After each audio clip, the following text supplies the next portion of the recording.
Hi, my name's Abi Steady and I'm Deputy Head and Strategic Lead for the Arts at Ashmount School in Loughborough. Ashmount is an all-age special school for children with severe and profound learning difficulties, aged 4 to 19. The arts is a strategic priority within a school setting. I think it should be a priority within every school. For ourselves, it's embedded in our intent. So at Ashmount School, we aim for all pupils to become confident communicators, which obviously links to the arts, independent problem solvers, emotionally and physically resilient, creatively empowered, socially skilled, and positively included. So I think most of those areas really are tackled very, very thoroughly through the arts. Our young people often don't have a lot of agency. They don't have a lot of ability to make decisions about what happens to them, how their care and education is delivered. They need an awful lot of support. And so anywhere where a young person can actually create, or a young person can make something happen on their own terms, is actually vitally important for our young people. I think it's also important beyond themselves that that communities, their local community, their families, but also the wider population in the UK understand that our young people can be creative, and actually, despite the challenges that they face, they can be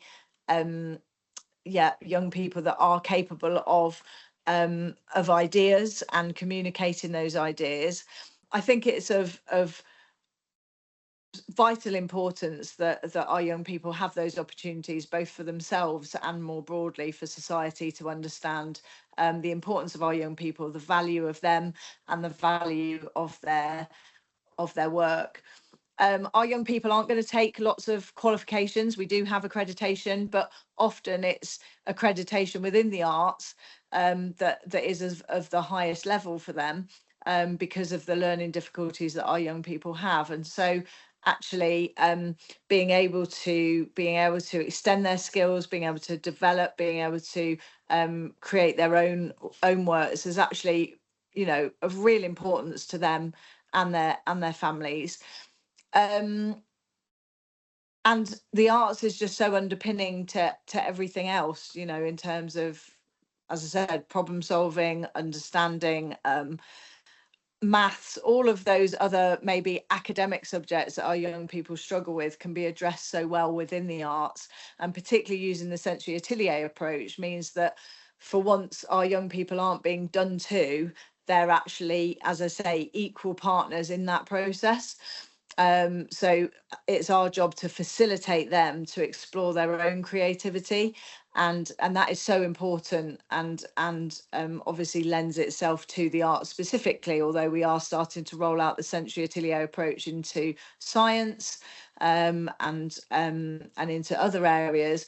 Actually, within the arts is the place where that all begins, and the place where educators, who are typically used to preparing materials and then delivering those materials to the young people sat in front of them, can actually learn the process of actually providing something that might be a starting point for a young person to go on their own journey.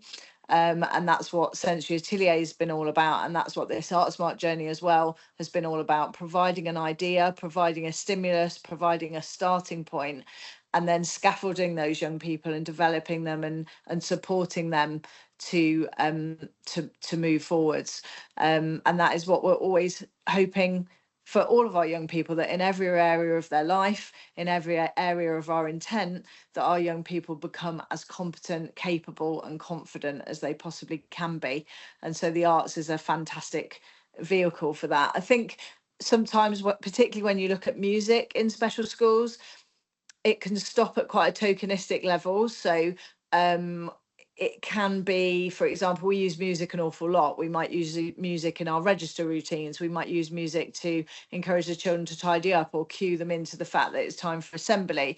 But that isn't music in its truest sense. That's using music that's been pre-created in order to help us facilitate the curriculum. And so actually developing true and meaningful experiences for people has just been really important to me. what we don't want is those children that can play the violin, for example, playing the violin, and those children that can't play the violin, shaking a tambourine or running their fingers or toes along a set of, you know, chime bars or something like that.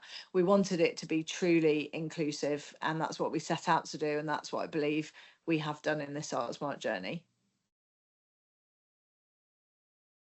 So I think there certainly have been challenges along the way. I think first of all it would be a challenge within my own self, thinking, can we do platinum twice in a row, or are we going to fall short if we try it a different way?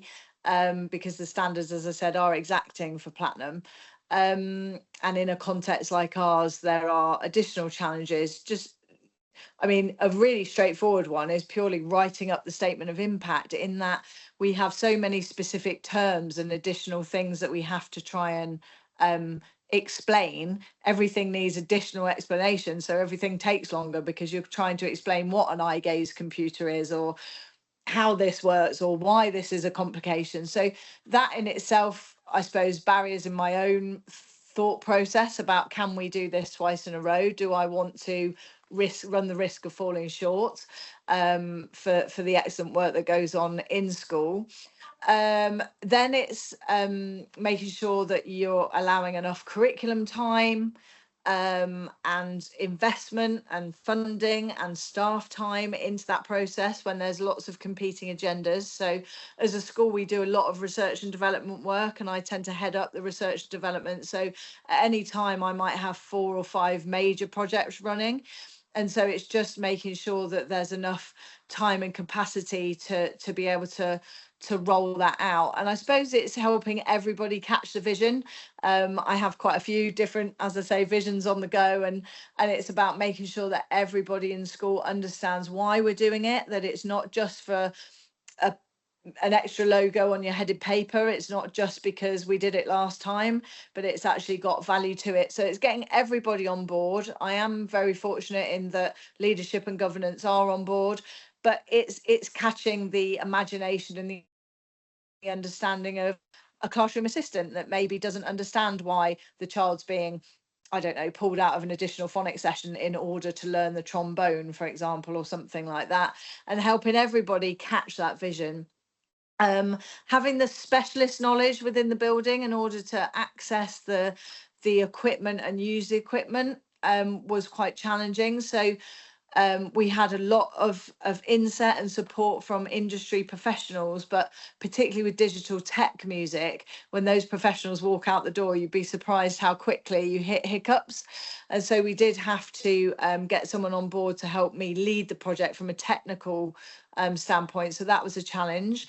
And also sourcing the equipment and then being able to purchase the equipment was a very sizable investment. So in a school like ours, we spend the vast majority of our budget on staffing. So over 95% of our budget goes on staffing. And so that leaves a very small amount for everything else, including the arts.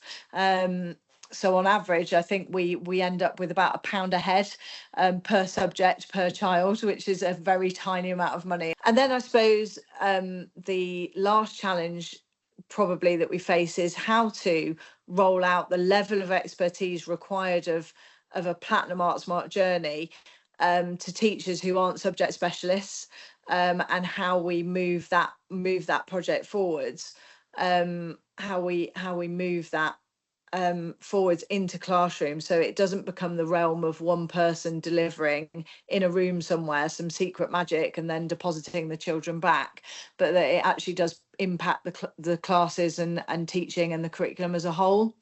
And so that has been another challenge, but we're gradually rolling that out, and that will actually continue beyond well, it has continued and will continue into next academic year in order to continue that process. So in terms of opportunities, the Artsmark journey has, I think, strengthened and deepened our relationship with the Leicestershire and Leicester Music Hub. and we've worked a lot more closely with them. We were close partners with them before, but I think that's really enabled us to work closely with them as time has gone on. It's also strengthened our network with other local special schools as we seek to now roll that project out into those other schools. It's enabled us to apply for and be successful in becoming the lead school for inclusive music in Leicestershire and Leicester, which again will open up other opportunities for us moving forward into next academic year. So it should mean that we'll be able to apply for additional funding streams that we haven't been able to apply for up to now, and we'll be working a lot more closely with the Leicestershire Music Hub moving forward into next academic cycle. In terms of opportunities for young people, several of our young people that have now been part of our orchestra and have played within school and, as I say, at the De Montfort Hall, which is a big local venue, and music conferences, have now had the opportunity to gain further training from some music companies such as Digit Music. So we've had a couple of young people taken on and trained further outside of the school context, and also two of our pupils have been able to gain an invite to the local orchestra jam bands and orchestra invites, invited along to the auditions in order to play in larger groups externally to the school alongside mainstream peers who don't have learning difficulties and physical and medical needs. So that has also been really exciting. In terms of career opportunities, we have begun to train one of our young adults, and he is currently being trained as a percussion teacher despite having significant physical needs himself, and he's been delivering workshops out at local day centres, but also at other schools, including specialist settings, but also mainstream schools. So he actually experiences a lot of challenges. However, has been able to use his ability with percussion to really break through those communication barriers. Really, he's also presented at a variety of conferences locally and nationally, and is also part of the Uprising Balloons, which is part of the Mayhem project, which won a nationally acclaimed prize earlier in the year. So he also features on that, as do some of our pupils that are still at school.